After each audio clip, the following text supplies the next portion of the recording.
Imagine, on est samedi, tu as faim et il fait beau. Il est pas loin de midi, tu te ferais bien un petit resto. Tu te balades dans le centre, tu regardes les menus, tu sens gargouiller ton ventre, tu as hâte d'être repu. Tu t'arrêtes devant un petit qui te semble bien à ton goût, qui titille ton appétit, tu t'y vois, serviette au cou devant un bon plat du jour avec un petit verre de vin. Tu entres, tu dis bonjour, auriez-vous une table pour un? On te répond c'est complet. Bon, t'es déçu, tu ressors. Tu ne vas pas les insulter et écrire sur TripAdvisor que ce resto c'est de la merde, qu'on nous y traite comme des chiens. Il y aurait des claques qui se perdent si t'en faisais tout un foie. Tu vois, une fille, c'est pareil. Elle n'a pas de place pour toi, tant pis. Tu vas voir ailleurs. Ça se joue à peu de choses. Des fois, c'est juste que là, c'est pas l'heure. Pas besoin de la harceler ou de la traiter de tous les noms. Elle t'a pas manqué de respect. Elle t'a simplement dit non. Imagine qu'au cinéma, c'est interdit moins de 16 ans. T'en as 12. Bah, tu fais quoi? Tu essayes de faire semblant? Tu te dessines une moustache, tu enfiles des talonnettes, tu prends ton air de bravache et tu gonfles tes épaulettes. T'as beau te prendre pour un caïd, t'es encore un peu petit.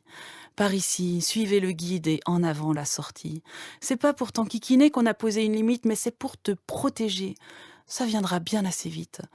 T'es encore tout innocent, tu sais pas ce qui est bon pour toi, t'as pas le recul qu'ont les grands sur les images que voilà. Tu vois, une fille, c'est pareil. Moins de 16 ans, passe ton chemin. Même tes idées la salissent. Va poser ailleurs tes mains, c'est du ressort de la justice. Même si elle est déjà belle et que sa peau te donne envie, laisse voler cette hirondelle. Son printemps n'est pas fini. Imagine que ton patron te convoque dans son bureau. Tu flippes un peu, t'es pas con. Qu'est-ce qu'il te veut, l'autre là-haut? C'est à regret qu'il t'assure qu'il ne peut pas te garder. Il te parle de conjecture, de récession, de marché. T'es surpris, triste, en colère. Tu essayes de négocier, puis tu ramasses tes affaires et tu sors, tout dépité. Tu peux avoir des envies de meurtre, de voitures griffées. T'as mieux à faire de ta vie que de chercher à te venger. Le patron a fait ses choix et t'as le droit de lui en vouloir. Peut-être qu'il s'en mordra les doigts de plus te voir dans ses couloirs, mais reste pas focalisé. Si cette histoire est finie, remets à jour ton CV et cherche un autre CDI. Tu vois, une fille, c'est pareil. Elle veut plus de toi? Lâche l'affaire et apprends à l'accepter. Va pas lui faire des misères, t'auras rien à y gagner. Va pas pourrir sa répute ou pirater son Facebook. C'est ni une sainte, ni une pute, chacun peut reprendre sa route.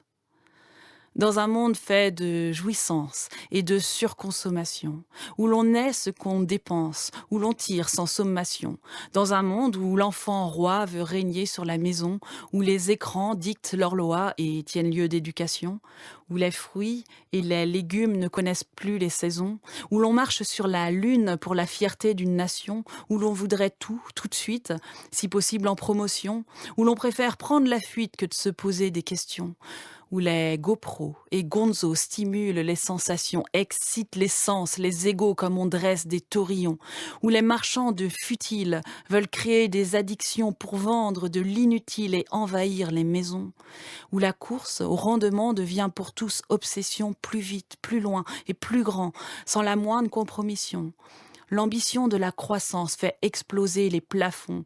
Les petites gens tentent leur chance au loto des grands patrons. Un monde qui marche sur la tête et qui a oublié qu'au fond, il faut que tout ça s'arrête, qu'on apprenne la frustration. Il y a un truc essentiel à dire aux petits garçons, un message existentiel. C'est que non, ça veut dire non.